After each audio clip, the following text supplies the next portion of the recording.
They came home, but part of them stayed. In the weeks that followed their rescue from Ashwood Forest, Zelli and Zorigard returned to the trappings of ordinary life, but something had changed. Their neighborhood felt too bright, noise too sharp, sleep too thin. Ashwood clung to them, not like memory but like residue.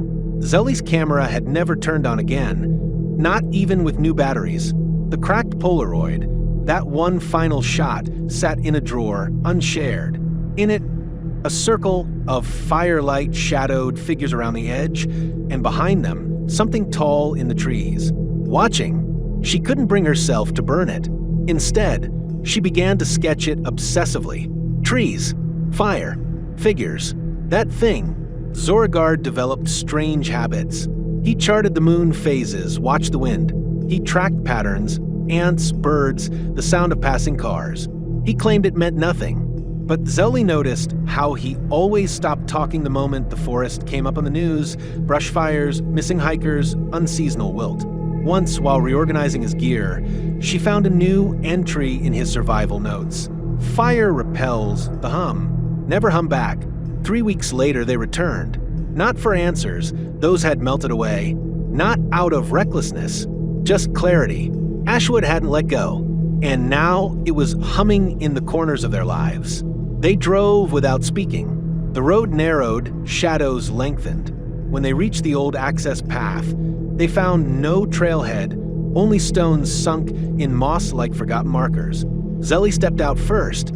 The air smelled like dirt and lightning. Zorigard followed, eyes scanning. Still want to turn back? Zelli simply walked forward. The first day was silent. No wind, no animals, not even the drone of insects. Just their breath and the rhythm of boots on loam. It took only hours before the path began to twist, unfamiliar boulders, trees bent in strange directions. By sunset, the compass spun without end. They camped beneath a half-rotted shelter of bark and bone, its shape too deliberate to be natural. Zorigard built the fire. Zelli watched shadows move before anything else did. In the distance, something cracked. Then a pause. Then humming. Low, circular, childlike. They burned extra wood that night. The second day, they found the tree. It was ash gray, bark peeled like skin, with names carved too deep to be recent. Some were in English, some weren't words at all. Zelli ran her fingers across a familiar curve, her name. Below it, fresh sap wept like blood. Zorigard turned to speak, but froze. There, beyond the ridge, was a man. He wore a yellow coat. His face was too long, as if someone had painted human features on stretched canvas. He raised one hand, 3 fingers. The others were missing, or perhaps never there. Then he stepped back and was gone. They didn't speak again until dusk. That night, Zelli dreamed of the bear. Only this time, it approached, sat beside their fire, looked at her. "You've come back," it said, mouth never moving.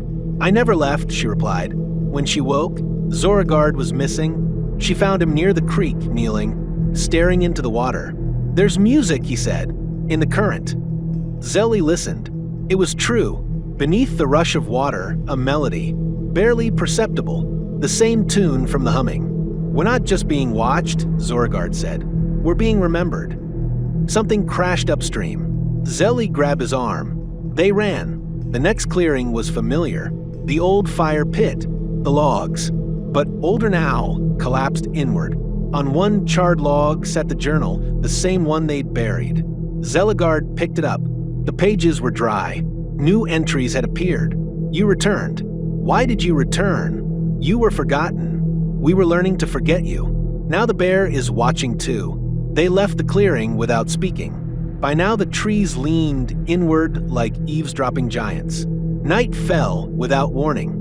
They camped beneath an overhang of root and stone. Zorigard made fire. Zelli unpacked the bag. Water, map, Polaroid, but now there were 2. She hadn't packed 2. She flipped the new one over. It showed her sleeping, taken from above. Under it, in faded ink, "Almost forgot your face." The humming began again, louder, closer. This time, they didn't ignore it. Zelli stood. "You want us to see you? Then come." She reached into the fire, pulled a burning stick, faced the trees. and for a heartbeat, something stepped forward. It was not a bear. It was not human. It wore faces, several layered and shifting like leaves in water. And it hummed. Then it retreated. The forest sighed in its wake. They didn't sleep. When dawn broke, the trees looked different. Not hostile. More like they had gotten what they wanted. As they hiked west toward where sunlight flickered, the forest didn't fight them. Zelly turned once to look back. The trail had vanished, but in the clearing, tall and unmoving, stood a figure draped in yellow. It raised its hand. 3 fingers. Zelly and Zoragard returned to town. But they didn't unpack. They didn't talk. They boarded up their windows, painted their back fence red, lit fires in the yard each night. The humming doesn't follow them. Not yet, but sometimes when the wind shifts, Zelly swears she hears water. Music in the current. And when she dreams, the bear sits beside her silent. Watching, just like Ashwood. Waiting.